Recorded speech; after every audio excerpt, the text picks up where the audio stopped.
all pole winners from the LMP1 category. Alex Portillo, Loic Duval and Lucas Di Grassi.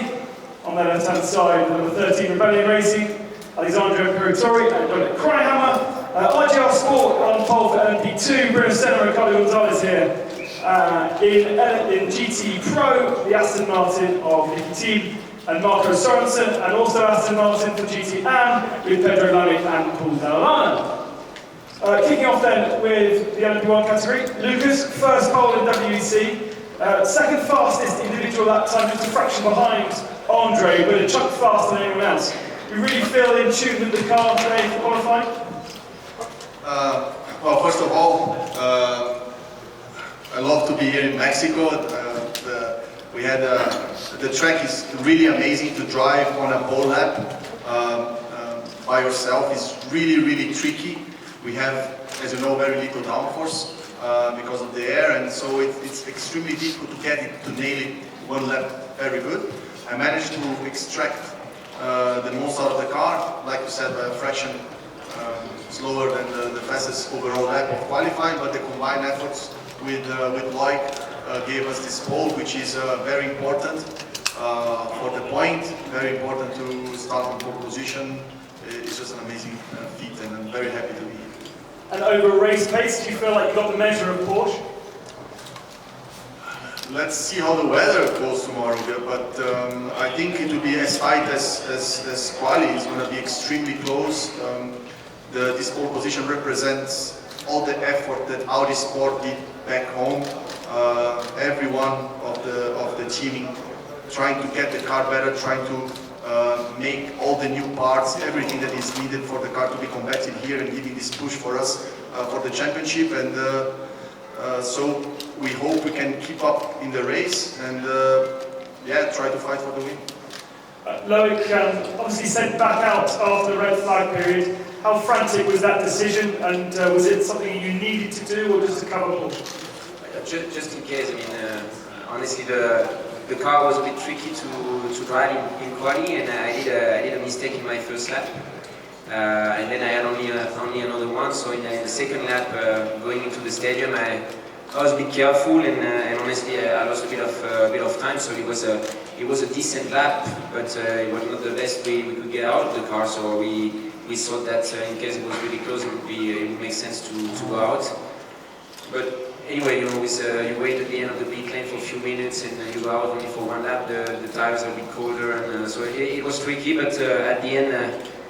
Lucas managed to do a really good lap. As he said, you know, the combine of both of us was enough to get pole. Again, I think it's you know, it's also positive for the group, for us drivers with Oliver.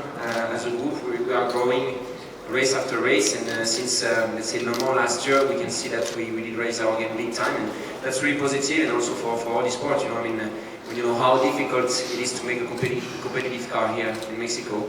I think the work which has been done in the factory was really good, and now we have a car to fight. And you know, that point, it's maybe not so much, but at the end we show Porsche that we are here and that we're not going to let car number 2 win the championship easily.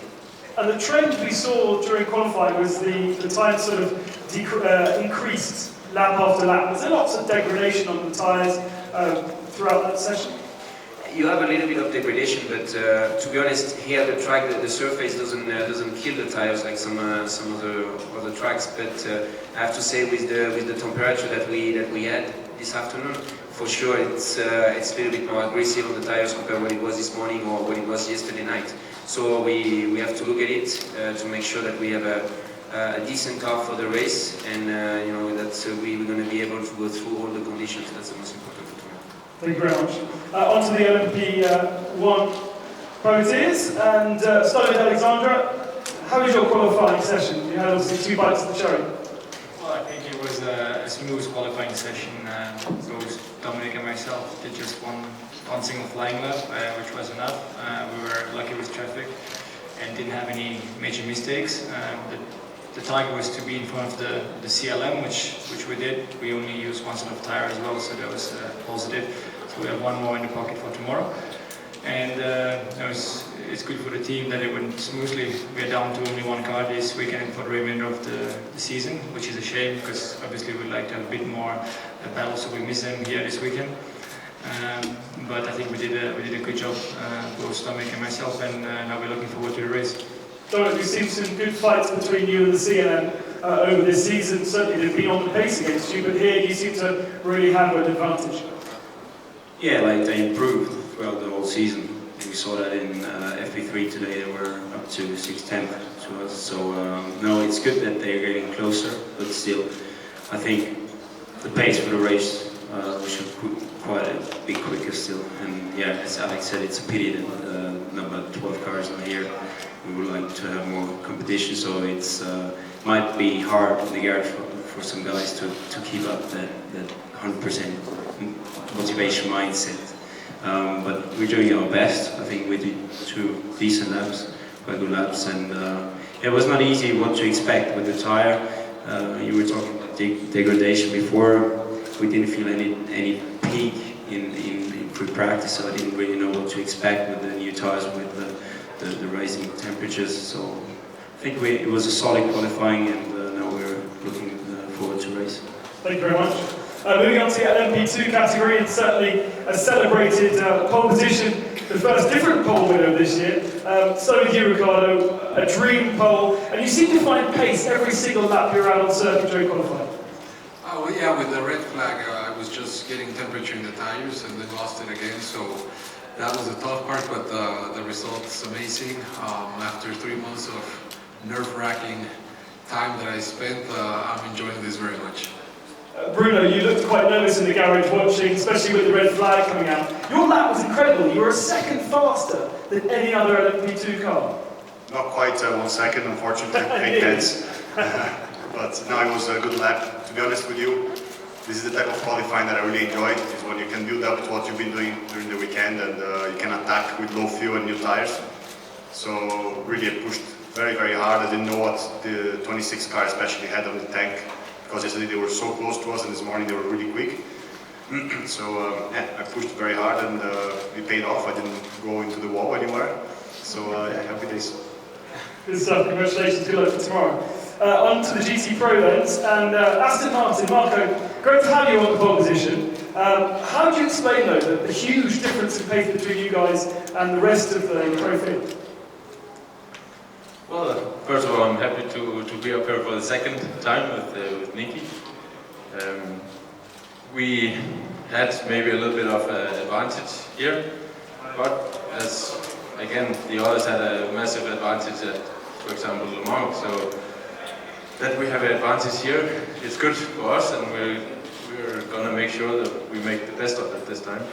We for sure have to make the best out of the race and take the top step instead of always being P3.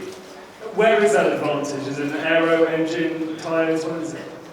Drivers? I think it's hard to say. A lot of people are looking at the top speed, of course, but with Dunlop we improved a lot, and here I think it's mainly up to the tires where we have the advantage, which is good for us, and maybe not so good for the others, but we don't really care. Moving on to Nicky, 95 car beat the 98 car thanks to your lap being faster than Darren's. But again, is degradation a concern? Have you got to ride a peaky car that's really fast in qualifying over 1 lap?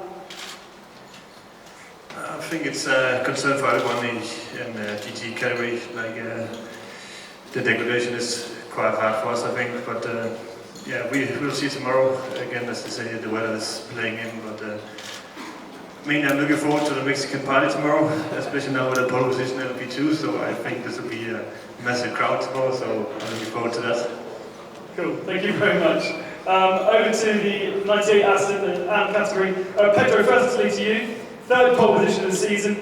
After practice, it looked like Porsche really had the measure of you guys. Did you find something extra in qualifying? I really don't know. The track temperature changed a bit, and we didn't manage to have a good lap in free practice. In qualify, we really pushed hard, and we managed to be in front of them. Paul made the biggest difference, but I was ahead as well, so I'm quite happy. And talking about the altitude affecting the cars, what about affecting the driver's pool? How do you find doing a lap at 2,200 metres? Yeah, you know what? I'm really happy for that long straight. I'll say that. It gives you a little time to catch yourself up and get back to it. But no, from my perspective, the circuit and the of course the whole arrangement here is incredible. It's really neat to be here, and you know, looking forward to a packed house tomorrow, and I think it will be a great event. You know, I think for us, obviously good to be on pole. We're back using Michelin tires now, so we found some pace there, and